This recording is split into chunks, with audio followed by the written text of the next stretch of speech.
entrepreneurship and how to create your business formula. And I'm sure that, as always, David's session will be very interesting, and we are really looking forward to it. Just one technical comment. Try to keep yourself muted, but if you will have any questions or something, just put them in the chat, any comments. I will be moderating the session after David's presentation, and we can also have like a chat little bit and Q&A session afterwards.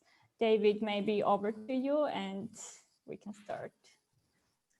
Okay, well, hello everybody. I was going to say good morning because it's good morning here in England. Good afternoon to you guys. It's always a pleasure to work with Creative Georgia. And thank you to Tiki and her colleagues for arranging all this, because it takes weeks of preparation to arrange even this kind of 1 hour session. So I'm very much looking forward to having a conversation with you. We have 1 hour together, and I will start with my presentation for maybe 30, 40 minutes, and then that leaves plenty of time for discussion. And that discussion could be questions, and I will answer them, but it might also be sharing your experience or presenting a different perspective on the things that we're going to discuss today. So I'm very much looking forward to that discussion. We can use the chat function. So if you have a question or something isn't clear as I'm talking, you can put it into the chat. And then, as Tiki says, she will moderate the questions at the end. Or if something comes up that needs to be answered during my presentation, she can interrupt me and ask me to clarify something or to say a bit more about a particular topic. So let's use the chat function to give your reactions. Anything that you like what I say or dislike, you can send an emoji or a comment. So it gives the interaction during my presentation, but of course we will have a good discussion at the end. I've set up also a special page of my website, which has some additional information.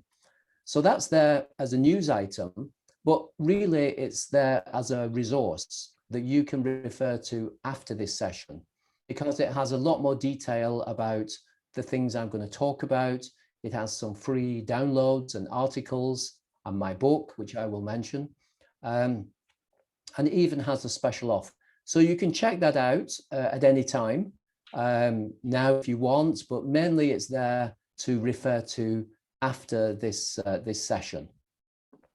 So let's begin just to break the ice and to say hello to each other. Please use the chat just to write a sentence or two to say hello and your name and your particular interest in the creative industries. It might be that you have an idea for a business. It might be that you already have a business, or perhaps you're involved as a professional in supporting the creative industries. So just a little sentence about yourself to say hi, your name, and your interest and your connection with creative entrepreneurship. So over to you when you're ready.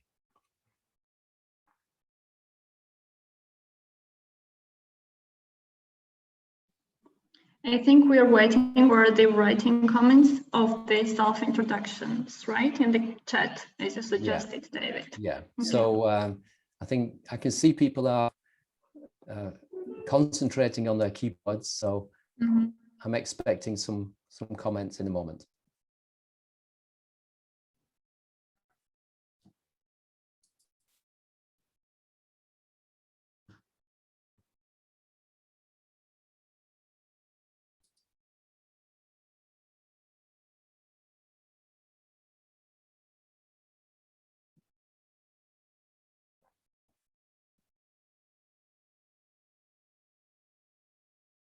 Thank you, Katie.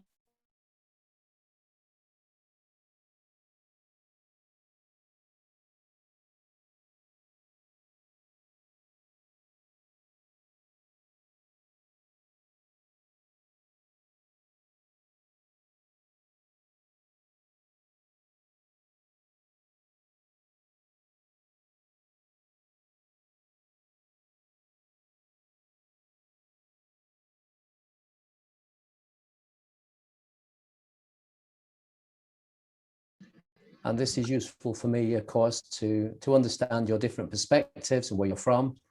Tiki has already sent me some information to brief me, which thank you again, Katie, for that. But this is just a nice way to introduce ourselves.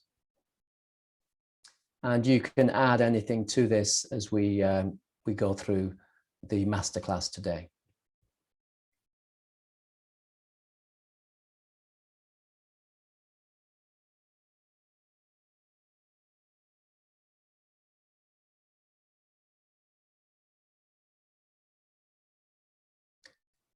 Okay, while you're doing that, I'm going to just give you an overview of what we're going to talk about today.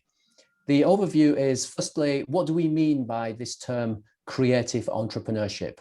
It can mean different things to different people, so we need to clarify that. Then, how can we combine creativity with business? How can they fit together nicely without conflict? Next, I will talk about the 3 elements of how to create your own business formula. And then finally, just a word about how you can design your creative business. So that's the overview of my presentation. And the first one then, if I move on, is to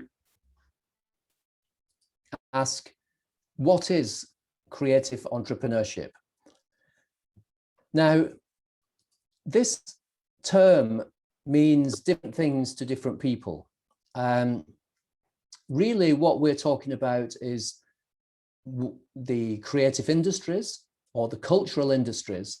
In other words, how we can take our creativity, our creative passions and talents, and then make them into a business. Now, very often we have creativity as a hobby, and that's absolutely fine. But here we're talking about entrepreneurship. In other words, putting our creative talents and passions into a business context so that we can generate some income. And even if that is an NGO, we need to do it in a business-like way, because we need to be aware of the financial income and expenditure.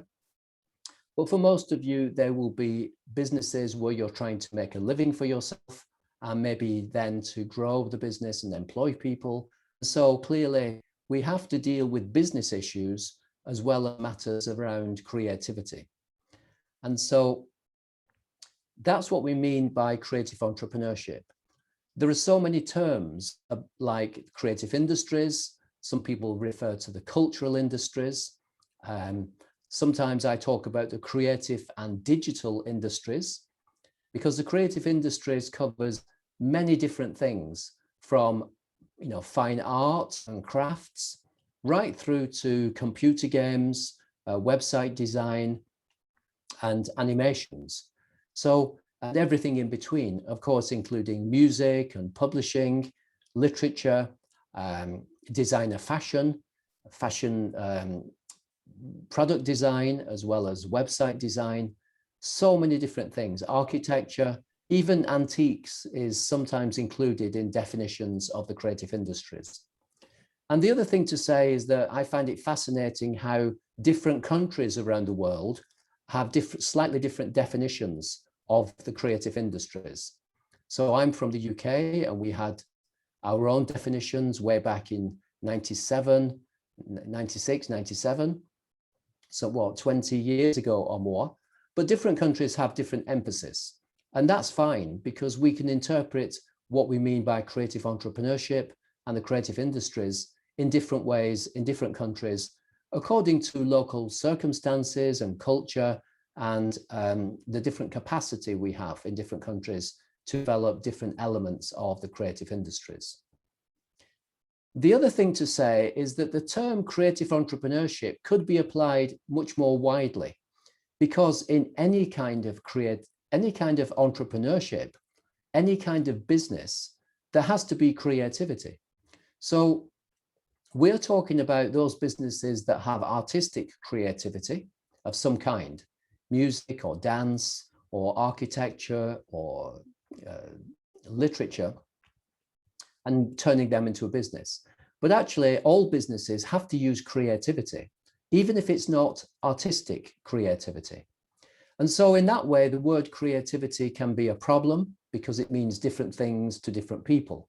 So I gave a talk at TEDx in Napoli a few years ago now, and I talked about two different definitions of creativity. There's artistic creativity that we know about, and I've mentioned already. So we would call that A creativity, using the letter A. And then there is a broader kind of creativity, which you might call ingenuity or problem solving. And I would call that I creativity. And we find that in all fields of human endeavor. So coming back to the creative industries, I say that we can use our artistic creativity in the studio, where we develop dance or animations or art or music or design. And then we can use I creativity, this wider kind of problem solving, in the way that we do business, because we can be creative in the business elements too. We can be creative about how we have contracts. We can be creative about how we defend and protect our intellectual property. We can be creative about how we commercialize our intellectual property. We can be creative about collaborations with organizations in the same city or in other countries. We can even collaborate sometimes with competitors. So this is the wider kind of creativity beyond artistic creativity that we can apply as we become entrepreneurs. And there are so many different creative business models we can use, including giving things away for free in order to make more money later or in a different way. So I can talk maybe later in the discussion or in a different masterclass on another day about creative business models. So the term creative entrepreneurship can mean different things, but we're going to talk about how creative people, artistically creative people with talents and passions, can adopt business methods so that they can make money from their creativity by setting up or developing a creative enterprise of some kind. So the next topic then is to look at how we can combine creativity and business. So some people think that creativity on the one hand and business on the other hand are like opposites. You know, how can we combine art and creativity with business? Is this a kind of contradiction, or does this create conflicts?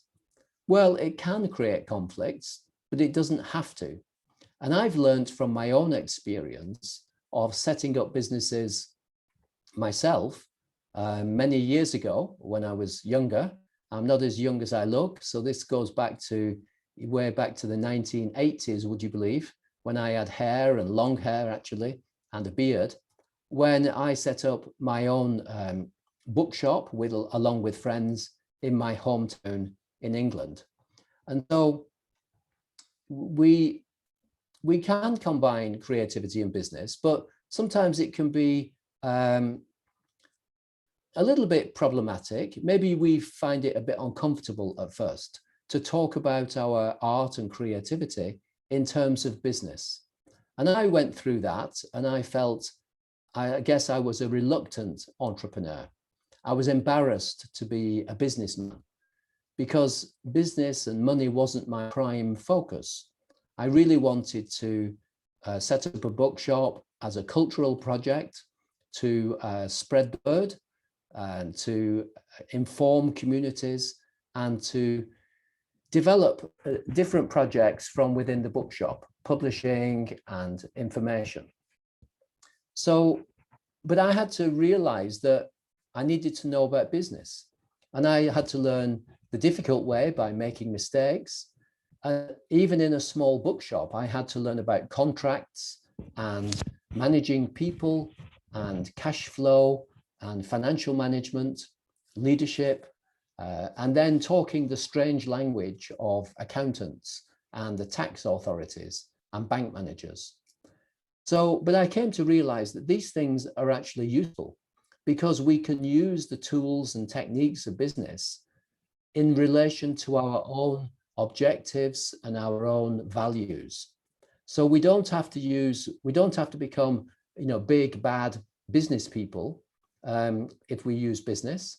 We can use business in a sensitive and creative and appropriate way to achieve our own objectives. So my point is that creativity and business can come together if we are smart about it.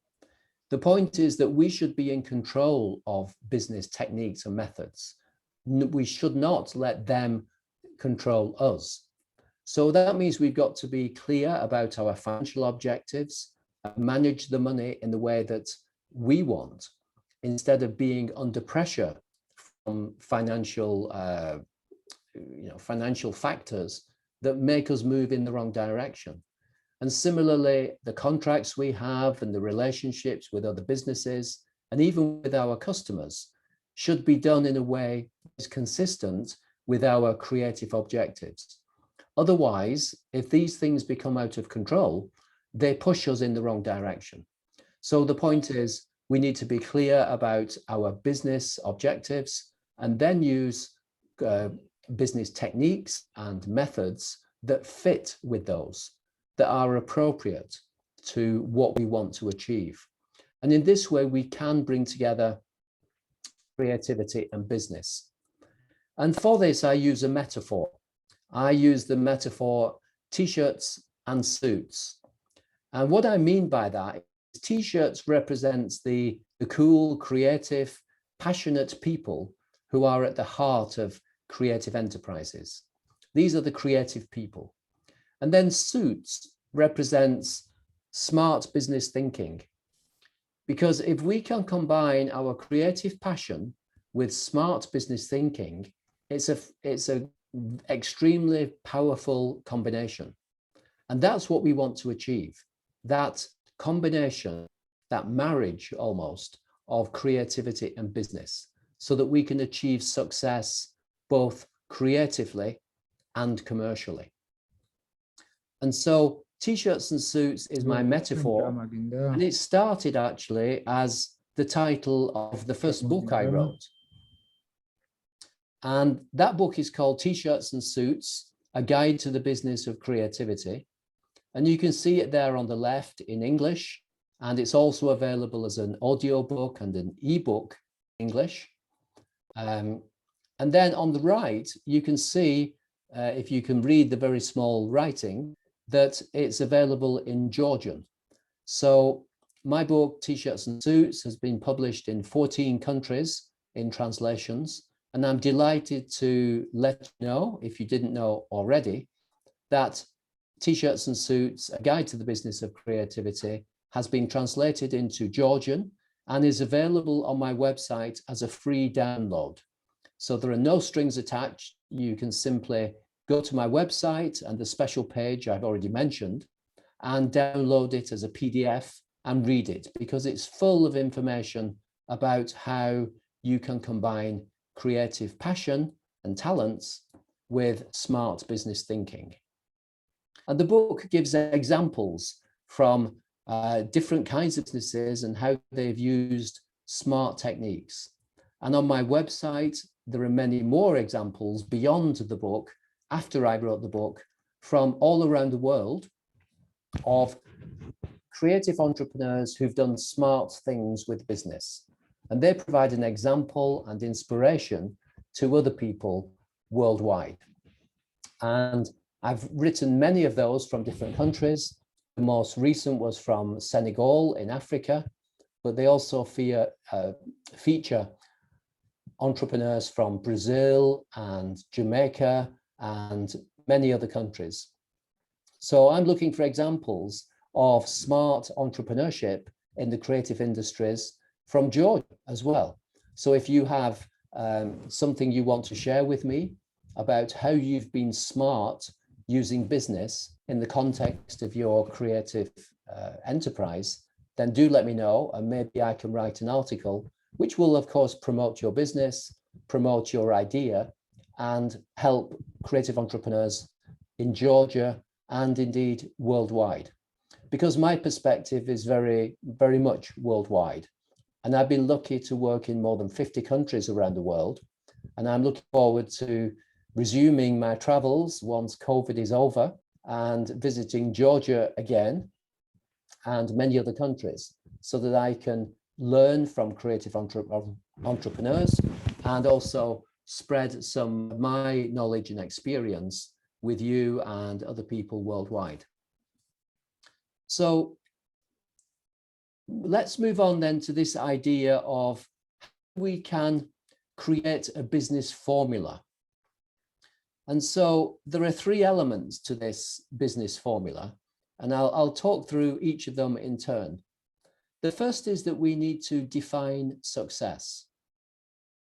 The second is that we need to understand our competitive advantage.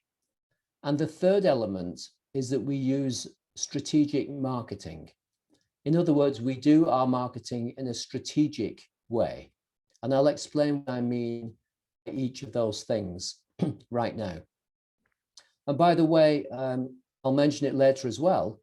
There is an article on my website called Create Your Own Business Formula, which spells out in detail these things. So that's there as a reference for you. It's on the page of my website.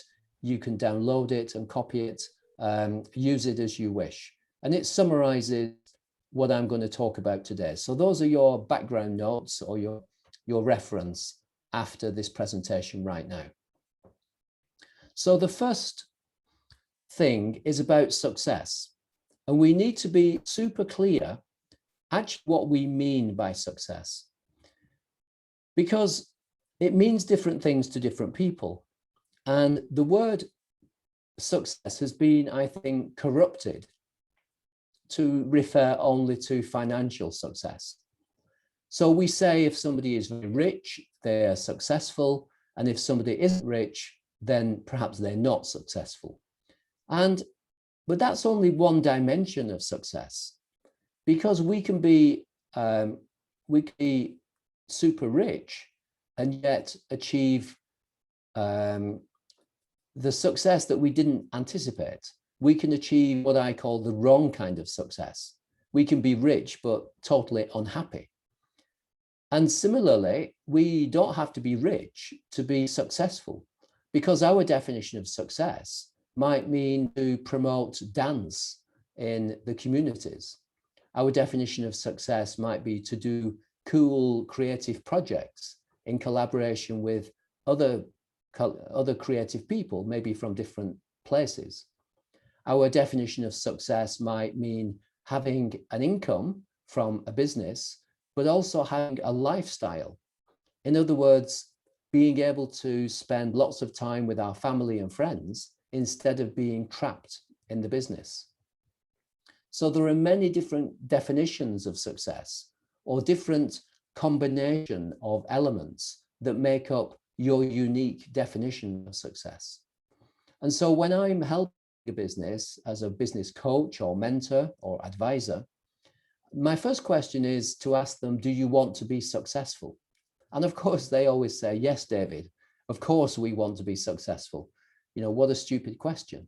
But my second question to them is, please tell me exactly what do you mean by success? And this is where it gets interesting, because everybody describes it differently. I think pretty much everybody includes money, and that's fine. But many people in the creative industries tell me, yes, David, I want to earn money. I want to have quite a lot of money so that I can be comfortable, so that I don't have to worry about money, so that I can, have a good life. But they don't necessarily want to be multimillionaires.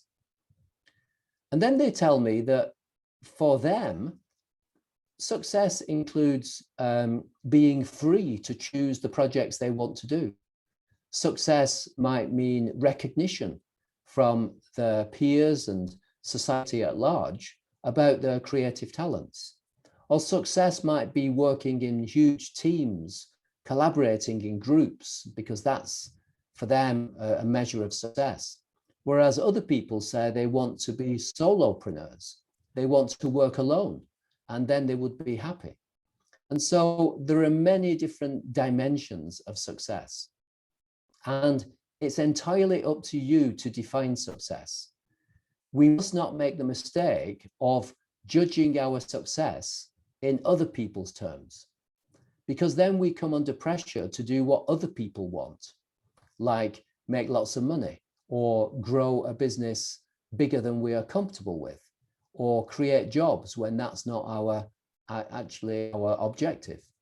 So we need to be strong and we need to be clear, and then we can build our creative enterprises to achieve the success that we want, not the success that other people want, not the success that your parents want, not the success that your brothers and sisters have, not the success that your auntie and uncle advise you to achieve. And so you will get lots of advice from so many different directions. And all these people mean well, but they're trying to get you to be successful in terms that they understand. Maybe they're trying to achieve the success they didn't have through you. And parents sometimes do this. They try to, they didn't become rich business people, so they want you to do it instead. They didn't play football or rugby for Georgia, so they want you to do it. And we then are the subject of, we become the puppets, if we're not careful, of other people. So we need to be strong, we need to be clear, and then we can decide if the advice we get is suitable or not. Because some ideas from other people will fit with our objectives and our definition of success, and we can say thank you very much, and we can adopt those ideas. And sometimes, because we're now clear, we can reject ideas because they don't fit with what we want to achieve and our definition of success. Of course, we can do that diplomatically. We don't have to be rude. We can just say, thank you, auntie, thank you, uncle. That's a great idea. And then promptly forget the idea, throw it in the rubbish bin. Because we have to be clear what we mean by success. If we are not clear, we'll be pushed around in all kinds of different directions, and we will end up in the wrong place. We will end up perhaps with our parents or friends being proud of us because we are rich, but actually we might be totally unhappy because we're not doing the creative projects that we want to do. So please, friends, be clear and be strong. The second element in building your business formula is to understand your competitive advantage. This is a crucial element because we can look at what we are good at and we can pursue those projects or activities that we are good at. But actually, if other people are also good at them and even better than us, we don't have competitive advantage. No matter how good we are, if other people are even better, we are the losers. We are, less good. We are at the bottom of the ranking. On the other hand, we are looking for areas, projects and activities where we can be head and shoulders above the competition. So even if you're not so good at something, you might still have competitive advantage because everybody else is even worse. So I ask two questions, and they're different questions. The first is, what are you best at? And you might say, I'm thinking here of a video maker who says, well, we're best at making music videos, not so good at corporate advertising videos, but, we're best at music videos. My second question then to them is, what are you best at in relation to the competition? And this is a very different question because this music video company that I'm referring to here, and I've written about in an article, it's on my website, you can follow the link to it. They said, yes, we're good at making music videos. But when I asked them, was there any other business in the city or region that was also good, they said, yeah, sure, there are lots of companies making music videos, and most of them are better than us. Despite how good we are, they are even better. So in this area, they did not have competitive advantage. But when I asked them about corporate videos and documentaries, they said, well, we don't think we're so strong, but actually nobody else is strong. And the other people are even worse than us. So your competitive advantage isn't about what you're best at in absolute terms. It's what you're best at in relation to the competition. And in this way, we can find a speciality or a niche where we can compete effectively, where we can, first of all, survive instead of being beaten by the competition that's better than us, and where we can thrive by being, you know, the king of the castle, as we say, or the queen, if you wish, or we can be the biggest fish in the pond. Even if that pond is quite small, if we are the biggest fish, we are in a dominant position. And that's better than being, you know, a small fish in the huge ocean dominated by sharks. So competitive advantage is a complex area, but if we look at it logically, we can find where we can compete and the niche or the speciality that we can then focus on and dominate. And there's a lot more on my website about competitive advantage, including videos and articles. So please refer to them as you build your business formula. And then the third element of your business formula is to focus on the right kind of customers. Now that we've found the niche where we can dominate, where we have competitive advantage, the next question is, who exactly are the customers who want that precise thing that we can offer? So the point is, we're not trying to sell to everybody. We're not just using social media to send out posts to everybody. We're actually being very focused and very precise. And that's what strategic marketing is about. It's about understanding your position in the marketplace and focusing only on those kind of customers who understand what you do, who appreciate what you do, who want what you do, and who are prepared to pay properly for what you do. And that's clearly not everybody. And not all customers are good customers. So many businesses waste a lot of time and money and energy trying to sell to the wrong kind of people, and they don't want to buy, or they don't want to pay full price. And then they come to me as a marketing consultant and they say, David, I need your help. These people in my town, they don't want to buy my products or services. Use your marketing magic to make them buy. And I believe they think I have a briefcase with magic dust, and I can bring out this magic dust and sprinkle it onto their products and services, and then magically everybody wants to buy it. Well, unfortunately, I don't have this magic dust, and that's not how marketing works. But it can work well. It can work in this way. And this is how I help people as a consultant in strategic marketing. My answer is to say, if these people don't want to buy from you, then ignore them. Don't waste your time with them. Don't drop your prices. Don't listen to them when they want products that you're not happy with. Instead, we need to focus on the right kind of customers. And then we go looking for them. And they might not be in your town or even your city, but they will be somewhere. And so strategic marketing is about connecting with the right kind of customers, not trying to convince the wrong kind of customers to buy what they don't want to buy. That's what some people try to do. They use a lot of energy, and occasionally they might force somebody against their will to buy something they don't want to buy. But that is not sustainable in the long term. And actually, if marketing is hard work, then you're probably not being strategic about it. It's a signal that you're perhaps trying to sell to the wrong kind of people. Whereas strategic marketing is very easy. The hardest part is to find the market and to do the thinking in advance so that we focus on the right kind of customers. But when we find the right kind of customers, they're easy to deal with. They don't resist. They've been looking for you anyway.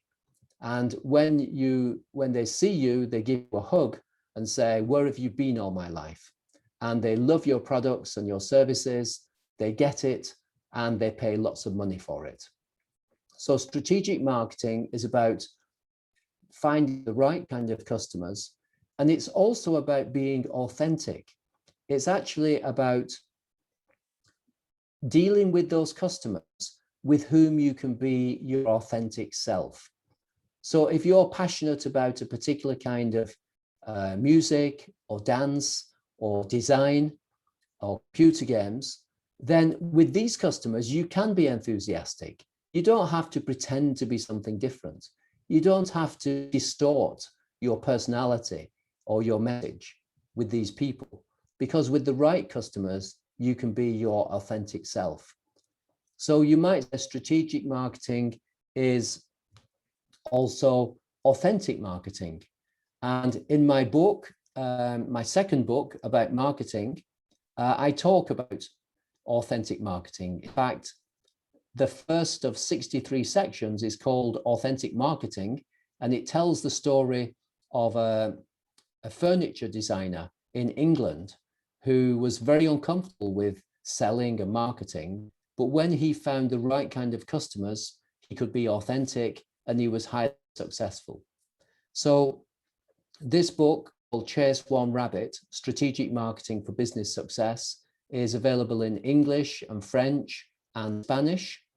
It's available as an ebook, an audiobook, and a paperback, and you can find it on Amazon and through my website. It's not free. I have to make money somehow. I can't give everything away for free. So this book you have to buy for a few dollars if you want the ebook. And it's been translated, as I say, into French and Spanish, but not yet into Georgian. So that's maybe something that we can talk about at some point. And if somebody would like to translate it and we can publish it together in Georgian, then we can help the creative industries and we can also make some money. So I'm very much up for that kind of creative entrepreneurship in the field of publishing. So do contact me and talk to me. So those are the three elements that make up a business formula. And as I said, the article called Create Your Own Business Formula, there's a little snapshot of it. It's longer than that, but it's only 3 pages. It's available on my website in English as a free download. Please go and take it and read it, share it with your colleagues and friends.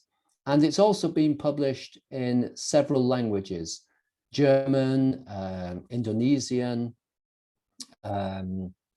gosh, I can't remember, Portuguese, French, Spanish, Italian, but not yet into Georgian. So again, I'm looking for a volunteer. It's not a big job to translate it. And then the deal is that we publish it free of charge and you get the copyright to the translation and you get a credit on the document with a link to your website. So many people have done that from about 10, 12 countries around the world. So the next one, I hope, is to translate it into Georgian. So that's the idea of creating your own business formula. This is not the same as a business plan. A business plan is a very detailed document, but before that, we need the foundation for the business itself. And these 3 elements of understanding success, combining your creative passion with your competitive advantage, and then finding the right kind of customers, these things bind together into a very strong foundation for a business. And those things have to fit together comfortably in a workable way. And then we can go and develop our business successfully. And from that, we can write, if we wish, a full business plan a very long business plan. The problem with some business plans is that they're very detailed, but the assumptions are wrong, because they assume that they can compete in places they can't compete. Maybe they are trying to sell to the wrong kind of customers, or they're not clear about what they mean by success. And without these things, a business plan will fail, even if it's a fancy document of 100 pages. So we need to get the foundation right, the fundamentals right. And the business formula is about the fundamentals of a business, from which you can then develop the business and maybe a written business plan as well. So let's get those things right. And finally, before I finish, just want to say briefly about the idea of designing your creative business, which is a complete methodology for thinking through the elements of success, competitive advantage, and strategic marketing. The document you can see is a booklet that you can use. You can download it and use it to go through the process of designing your creative business and your business formula. That's, again, not free of charge. It's £9.99 in UK sterling. You can buy it from my website, but there's a special offer for participants here today. If you email me and ask for a free copy, I'll send you a voucher code, a discount code, and you can then download it free of charge. So, you know, it's amazing, isn't it, how much free stuff you're getting from me today. But that's because this is my passion, to help you to be more effective and successful creative entrepreneurs. And because sometimes the free stuff leads to making money elsewhere. And that's the creative business model, or called the freemium business model, which I use and I can talk about later or on another occasion. So I'm not quite as stupid as I look. I am generous, but it also helps my business in its wider sense because it promotes the work I do, and then I get paid for making speeches at conferences and being a business advisor to individual businesses or delivering training workshops. So that's all I've got to say for now on what is creative entrepreneurship and how to create your business formula. And at this point, I'll take a pause, get some breath back, have a small sip of coffee, and wait for your comments, your questions, and your observations about what I've just said. So over to you, Tiki, to moderate the questions. Thank you, David. It's always like real inspirational and useful to listen to you. And I think that today we have listened to really useful tips how to create your formula, even starting from like defining the success or competitive advantage, or like to do your strategic marketing, which are really crucial things for any of us, I would say so. And just a small comment, when you were talking about the success, I thought that, oh, it equals like happiness. If you are happy, then you feel like successful. So it's just like that, it's kind of the same thing. And the recommendations that you have had, it's like useful very much, I would say. So I just want to ask the audience if there is any questions or comments, just drop them in the chat, or if you feel, you can also speak up or raise your hand. We have like really open space for the discussion after the presentation. But maybe I will ask the first question. Meanwhile, the audience is still thinking.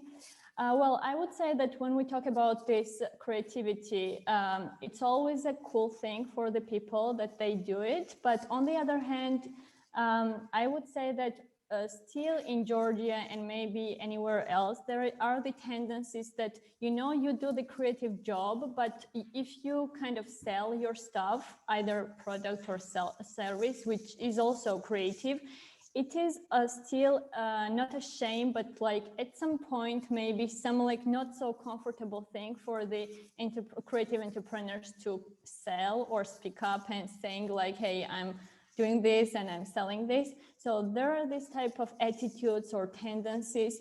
And I would say that maybe in the UK, it's not so much because it's more developed there. But in Georgia, we are still like going forward, but we are still like having some challenges in this sense. If you could have just some comments on the challenges, or how can we actually change this attitude? I understand creating your business formula, these 3 steps is very essential. And okay, if I do all of them, still I might have this feeling of attitudes that the selling creative stuff is not cool thing, or it's a bit shameful thing. I would say, if you can just reflect on that, what would you say? Okay, well, yeah, I think you're right, Tiki, that, in the creative industries in the UK is different than in Georgia, because the society is different, business is different, but actually I don't think it's completely different.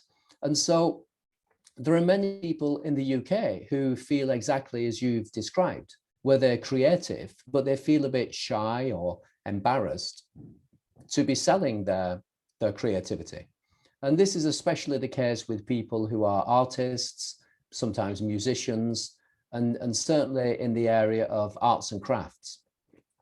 So not so much in computer games or in website design, because they tend to be more thinking about business or comfortable with business. But I think it happens, and I understand what you mean. And I think it comes down to who we are talking to.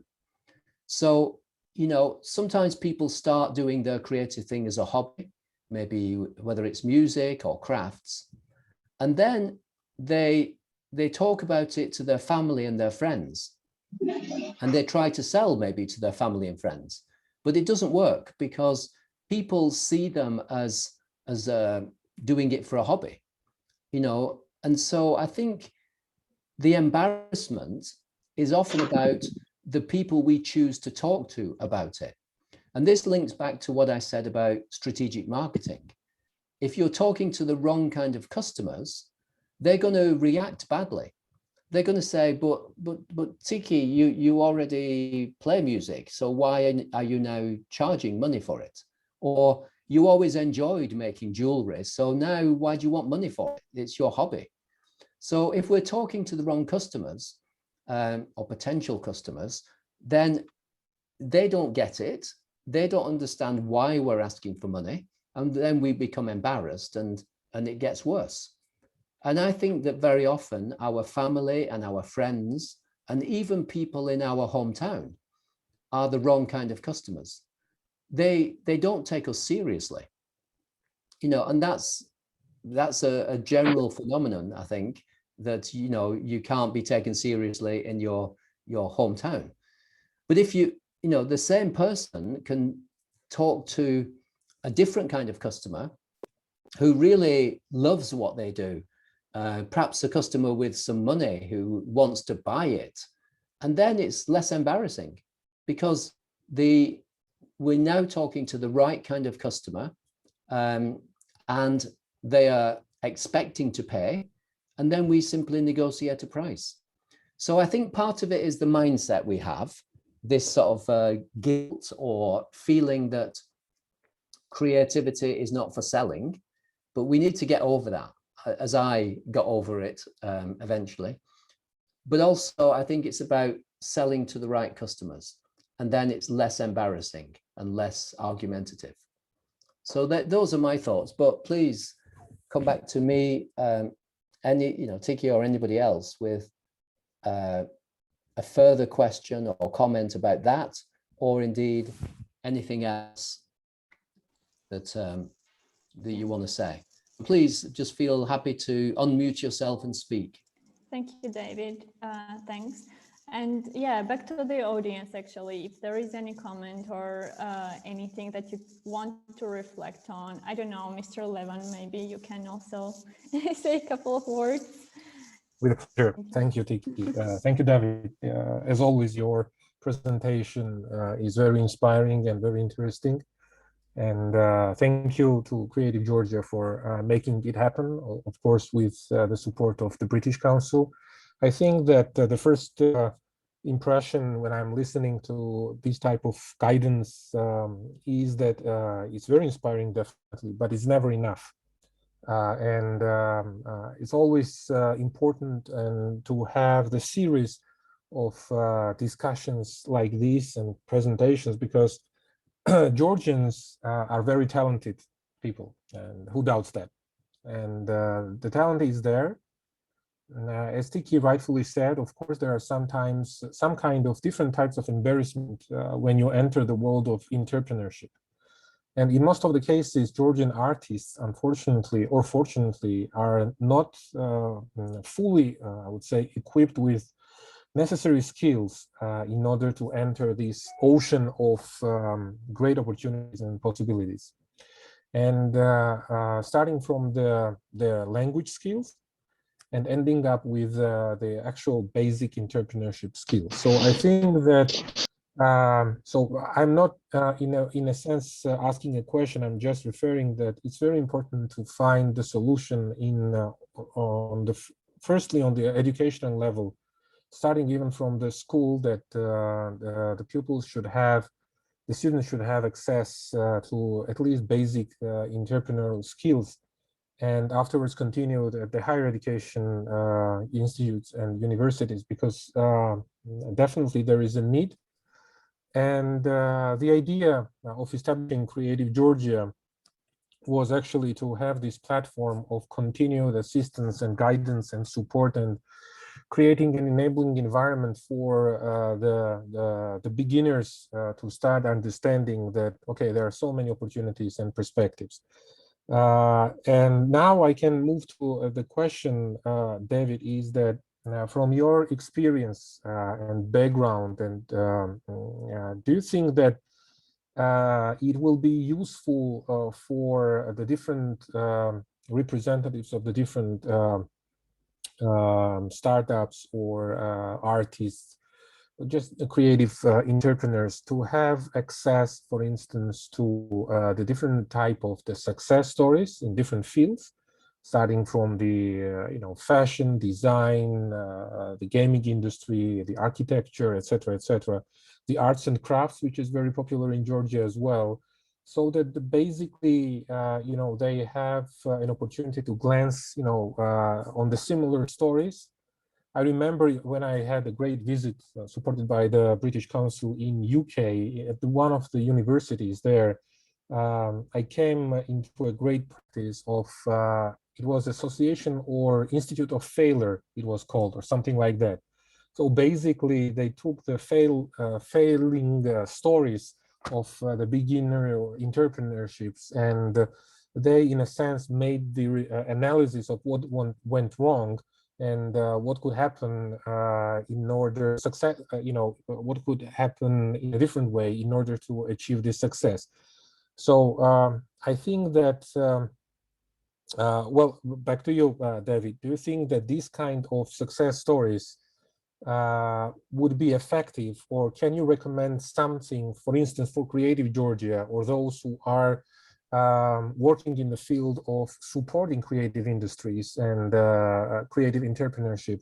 What can be, what can you say as an effective support scheme that will help institutions like Creative Georgia, the Ministry of Culture, for instance, or other institutions to create this enabling environment, so that it's done in a more systematic way, it's done in a more consistent way, so that it's not only depending on the support of the donor organizations like the British Council, whether the artists could have access to, for instance, your presentation today. Thank you. Mm-hmm. Well, thanks, Levan. And I agree with what you said at the beginning, which is that, events like this are useful, but they're not enough. And so, they're a beginning, but what happens next?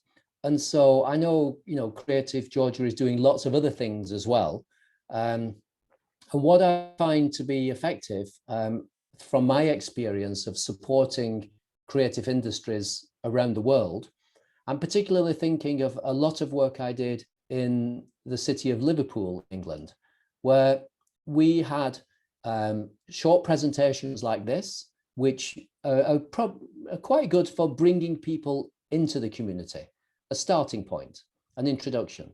But then we also had workshops on topics like marketing, intellectual property, leadership, pricing, business growth. You know, these were typically full day workshops with 20 or 30 people and very interactive.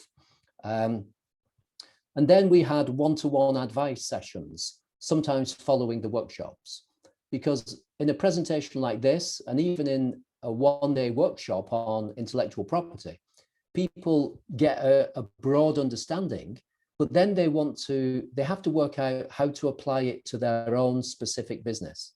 And that's where this combination works really well. So if somebody comes on a workshop of mine, they say, I understand now better, David, about intellectual property, but can we now talk privately about my own business and exactly what I do next? So these things go hand in hand with each other. The other elements are the community, where people get confidence from each other and they learn from each other. So they see other people achieving success and they say, how did you do that? How did you sell overseas? Or what was this thing about registering a trademark? You know, is it expensive? So I think the community is extremely important for people to learn from each other, to get information, but also to get inspiration from each other. And then finally, on the inspiration, that's what I try to do in my own, you know, I'm only a one-person business, but in my own work, within the book, T-shirts and Suits, there are 10 or 11 examples of real businesses that did cool things. And the purpose of those is to be inspirational. And one of them actually was about a guy in Liverpool who runs a nightclub for students. Everybody knows him. He's a cool guy. You know, he was a young guy at the time.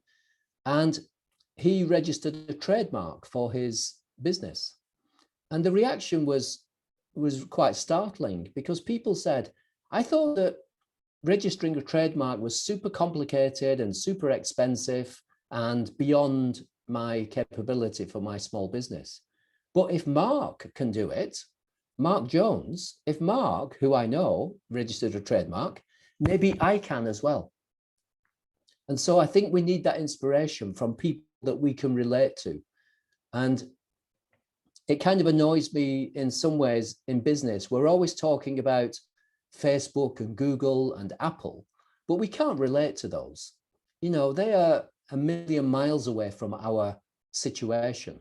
We need people who are just one step ahead of us or two steps ahead, who we can relate to, who we can follow, not the big corporations, which, yes, we can learn from them, but, you know, we need real examples. And so as I mentioned briefly, I've also written further inspirational examples from around the world of different people in different kinds of creative businesses. And they're on my website. And I'm going to add, as soon as we finish, I'm going to add a link to these ideas in action articles to the special page I've created. They're already on my website, but the special page is just curated so that it's a little reference guide to things that are relevant to what we've talked about today. So I promise to add those. And, you know, I'd be happy to write inspirational examples from Georgia. But it's not just about me. You know, this could be part of the creative ecosystem within Georgia. You know, workshops, discussions, connections, one-to-one advice. I know you're already doing these things, so I don't want to sound like I'm lecturing you or telling you to do stuff you're already doing. But I think you're right, Levan, that it's people need more than just occasional presentations from me or somebody else. We need to create a kind of critical mass, a community, and then we get some momentum. So yeah, they're my comments there. Thank you, David. Thanks, Levan. We have one question in the chat, and I will just read it from Becca. How to make sure if I'm aware of recent major research developments, trends, and practices in my field? If available, share with us the links. I think that, here is the point. How can we actually search for the recent trends or developments that it's like maybe in the field? Mm-hmm. Well, I think it depends exactly what your particular field is. I think that, very often, I mean, it's amazing what we can find nowadays on using Google and YouTube to find, what's happening in our field. Say the field is dance, or what is the field for Becca, by the way? What kind of? Becca, maybe you can write or say it loud. I see he's here. But the general point, while we're waiting for that, is there are professional associations. So yesterday on Twitter, I saw somebody saying, I'm an illustrator and I need some information about contracts. And then somebody else said there is an institute or an association of illustrators in the UK. I didn't even know that this association existed, but it's there and you can join as a member. But even without being a member, you can go to the website and they will have news about, maybe some projects in illustration, maybe changes in the law or some model contracts. So I think very often there are professional associations, and we've seen here, Becca's talking about the design industry. So certainly, there are design associations in your own country, but you might be able to join, a design association in a different country. And, it doesn't always cost a lot of money. You might be a student member or associate member, and then you can be aware of what people are talking about, the issues and challenges and solutions to, design businesses. In UK, there's the Design Business Association. And I've done, work with them in delivering workshops. So I think, have a search around and join maybe professional associations. And there are often publications and newsletters. So in the UK, there's the Artist newsletter. It's a magazine, but also online. And it has news and offers and what's going on in the industry. So I think there's lots out there. And through magazines, newsletters, associations, and even just people talking or giving presentations on YouTube. Thank you, David. Thanks, Becca, for the question. Is there any other comments or questions? You can also raise your hand. Question. Please do. Hi. Yes, sure. First of all, thank you so much. It's very nice to be here, and thank you for this opportunity. And thank you for all the free stuff that you gave us. Much appreciated. So I have this, I've created a platform, multidisciplinary platform, that is supporting artists, newcomers or already well-known artists. And we create different exhibitions and different artistic creative events. And we've had a quite successful season last summer. Unfortunately, the pandemic started and we were sort of interrupted, but overall it went quite well. And we created this opportunity for the creative people to also sell their creations as well. So artists were able to sell and also exhibit their works. And the sales went quite surprisingly well. It was partly a City Hall project, and we also, it was a combination, sort of a collaboration between our company and City Hall. But the thing is, right now I'm about to start a second season and creating this competitive advantage, sort of finding that competitive advantage, because I don't think that there are many organizations who do the same thing that we did. However, I would really like to know if there are any sort of, I don't know, methods or maybe tricks or how to sort of narrow it down in our field, for instance. Thank you. I think the key to competitive advantage is to dare to be different. You know, to say our difference is our strength, because it's a human instinct to do the same as everybody else. You know, and I think that we have to do what we can do differently. So that helps us to avoid the competition. You know, there may be a huge commercial equivalent of what you do, and you say, well, we're not going to compete with them, we're going to do things differently. It's about outmaneuvering the competition. And I find that very often small businesses can do things that big businesses can't. The small business feels inferior because the big business has more capability, more money, you know, more scale and scope. But actually the small business can do things that the big business can't, which is sometimes about having more of a personal touch, about being more friendly, more intimate, more more agile to deal with customers on an individual basis.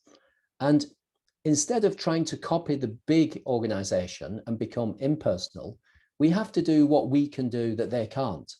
So I think that, as you said, there are other organizations that can do similar things, but we have to say, well, what is unique to us? What is something that we can do that they can't, where we can add value? And it might be because, you know, literally because it's small. It might be the nature of the artists and contributors that you have. I don't know, it might be the location or something. And it's to make it special. And ideally to make it special in a way that your rivals cannot copy. And then, of course, that the point is that doesn't appeal to everybody. And in doing that, we're going to lose some customers. But maybe they were never really customers anyway. Or those kind of customers are always going to go to our rivals. But by making it special on the basis of things that only we can do, we get new customers, and we get customers who really love us. So by being special in your own special way, you might drive away some people who don't like it, but the people who do like it then love it. And they become loyal customers and they spend more money. So it's not about copying other people. It's really the opposite of saying, what can we do? What capabilities do we have that they can't? Even if we are small, even if things seem negative, how can we turn them into positives for particular kind of customers? So it's about daring to be different by recognizing that our difference is our strength, and then focusing on the right customers. And in that way, we can be more effective and make more money because we're building loyalty. We're talking about quality instead of quantity of customers. And so that's some general ideas. I realize that is general and we would need to have a separate conversation about the details of that. So it is potentially frustratingly general what I'm saying, but I think it might give you some pointers or no, it does give me some directions. And now I understand that sort of creating your creative advantage is also reaching your right customer. It's sort of linked, isn't it? Absolutely, yeah. It's about saying, you know, what can we do that others can't? That's the competitive advantage. And then the next step or associated with that is who exactly wants this special thing? Not everybody, but some people will love it if we do something special. So who are those people? And once we figure that out, everything clicks together into place. And just to finish on that one, another term I heard quite recently, only a few years ago, I think it's American. I talk about competitive advantage quite a lot, but they use the term your unfair advantage. And I like that because sometimes we have an unfair advantage, you might say, because we know the city, because we are connected to artists, because we have relationships with the city council, because we understand how certain customers think, or we can speak different languages, or we've got connections overseas. And I love the term unfair advantage, because I imagine your competitors sulking and saying, oh, it's not fair, they beat us this time because they've got this unfair advantage. Yes, they can easily do that. They're small, so they can do that. They could be more friendly than us. They can work overseas better than us. You get a lot in Georgia. And if it's something that your competitors are going to get upset about, and they're going to complain and say that it's an unfair advantage, then that's the clue. That is the, that's the definition, really. That's very smart, actually. Of your, competitive advantage. And I think, I suppose I am a small business. My definition of success is to be autonomous, to not have a boss. So I can do anything I want with anybody. And whereas bigger institutions, they have to get funding and approval by the board. It takes 3 years to create a project, and of course I can't compete at that level, but they're really, annoyed with me. They really think it's not fair. David Parrish has the unfair advantage that he's his own boss. He can respond within a week. He can write his own books. He can travel where he wants. And I love it. And in that way, I can outmaneuver the competition. And in the end, we're not really competitors, because bigger institutions can do bigger programs and, but I can do what I can do, and I make the most of it. I don't just sit back crying and wishing I was bigger. I think as a small, agile business, I can do things they can't, and I can respond more quickly and do things within weeks and write the books I want and travel where I want, so in a way, my smallness and my agility is a strength, and I'm making the most of it. So it's a different way of thinking. It's fun as well. It's true too. Thank you very much. Thanks, David, for reflecting on this question. Actually, I just will have small announcement that also in April, we are aiming to do another session with David Parrish on strategic marketing. And I think that it will be also a very useful session. Just keep your eye on our social media, and we will post all the information. As we're approaching the end of the session, David, I would like to ask you to have the final comments or final recommendations to our audience, and what would you suggest to which way to go or what to follow or something? Well, again, I'm happy to talk about this for as long as you want, but I know we have to finish soon. I could talk about this stuff all day because it's my passion as well as my profession. I think, the advice is, the next step is to check out the information on my website. As I said, there's lots of free stuff. It's free. The free stuff is like a gateway drug. I give away some soft drugs, and then you get addicted and you have to come back for more. I'm joking, of course, but yeah, that's a starting point. So I think, read that stuff, watch the videos, share it as well to be generous and to build the community. And then think about how these ideas apply to your own business. And I think at that point, sometimes we need to discuss it with other people. And so you can contact me, and sometimes, I have time to respond by email or even a Zoom call, but also, ask other people within the Creative Georgia community. And I think once we are in the habit of discussing this with other people, we can get better insights. And I know that's what Creative Georgia is already doing and building this community. But, the more that people can communicate with each other and discuss things online or in cafes, then the better it will be. So in other words, don't feel isolated, because sometimes you can read all this stuff, but then you're sitting alone thinking, how do I apply it to my business? I can't figure it out.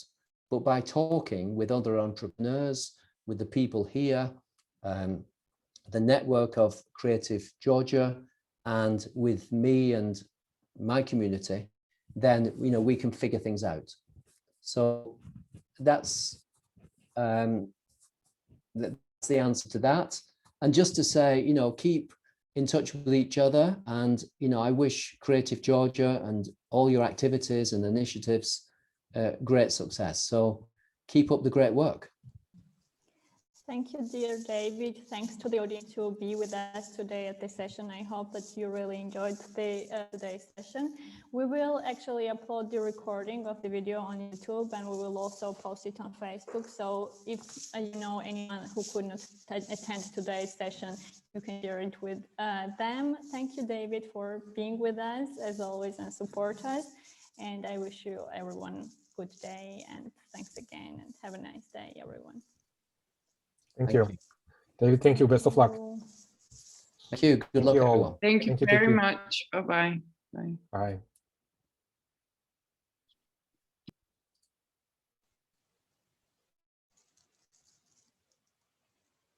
Come on with that.